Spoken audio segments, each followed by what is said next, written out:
And our last, fifth resolution, I will create content that readers want to share. And of course, you know, like I said, my title's changed. It's not just the web, it's electronic communications.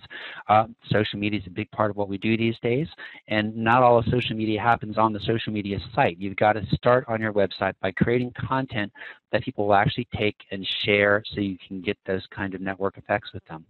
And of course, adding share buttons. That's a start. Making sure that it's easy technically for people to do the sharing is the first part.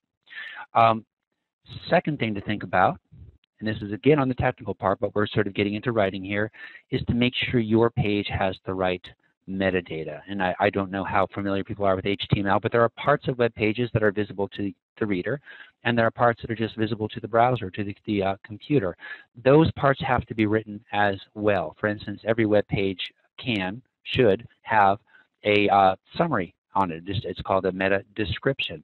When you post something on Facebook, Facebook will take the meta description and put it in there. It will take the title of your page and drop it in there. And if the title of your page doesn't actually describe what's on the page, you've lost something in that sharing. So when someone shares this is not a link to the main newsroom at The Ohio State University. This was a particular news item about a particular thing that happened there. But when you share it, you just get the media relations address and you get the newsroom. Here's a better example with metadata taken from the Book Apart book series. They included a photograph, so that when someone posts this on Facebook, there's a photograph. And links with photographs get a lot more clicks than other links. They made sure that the title actually says what it's about, and they've written a great description that gets taken over. So even if the person who shares it doesn't write much about it, doesn't describe what it is, you've gotten into their feed. You're helping to write their feed for them. So that's a very good, important thing that writers need to do, and isn't always visible to them.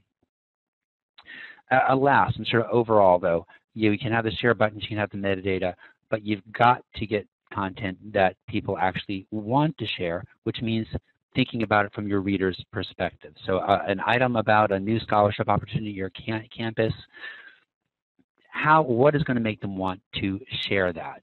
Well, people share this because they want to show their pride in their institution.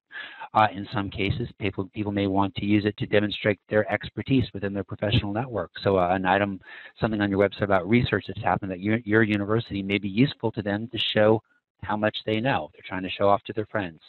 In some cases, people just want to make each other laugh. So having that kind of information, something that's funny that can be connected back to your school in a positive way is a good thing.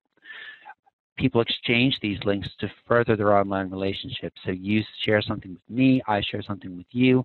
You need to think about what's the value. If someone takes your content and gives it to someone else as a link, as a gift on social media, what do they get out of that? And of course, supporting a cause they believe in is something as well. You need to write your content so that your audience wants to share it. And of course, paying attention to things that you've done that readers have shared before is a good way to do that. And that's it. 5 quick resolutions. Follow any one of those, and you shall have better results next year in your web writing.